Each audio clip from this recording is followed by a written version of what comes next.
Wrapping a vehicle or a fleet of vehicles can be a very daunting task, and of course the biggest risk here is failure. We've all seen so many vehicles out there on the road with the vinyl peeling off, and especially in the deep recesses, coming loose. And that's because correct processes haven't been followed, and more importantly, the correct vinyl hasn't been used.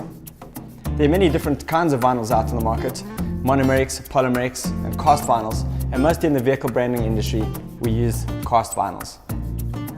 The cast vinyls are much more conformable, and they allow us to push the vinyl into the deep recesses and around complex curves. And also it's going to stay there for a number of years. It's always good to know what you want when walking into a vehicle branding company. Do you just want a partial wrap or a full wrap? Or whatever it may be, our design studio will take you through the process. Our team of sales professionals and advise you on the correct materials for the job.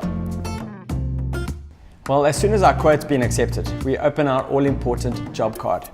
We've spent a lot of time on our job card, and it complies with the 3M MCS warranty program, where we do everything from color correction to batch recording of the different materials. And once your job card reaches the department, they'll make sure that the nesting is correct, and we'll do a test print for you to sign off.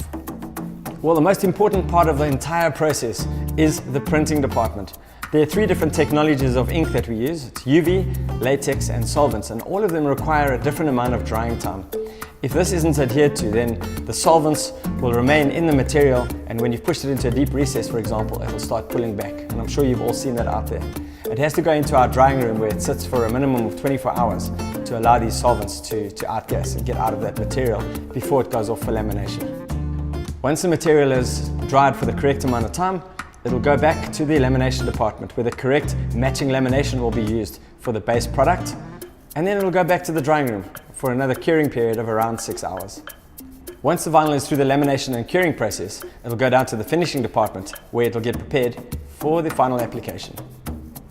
It's important to note that through all of these processes, we have very strict QC controls. So there's a QC in the design department, there's a QC in the print department, there's a QC in the finishing department, in the packaging department. So there are about 5 or 6 checks that the vinyl is going to go through before it goes for final application.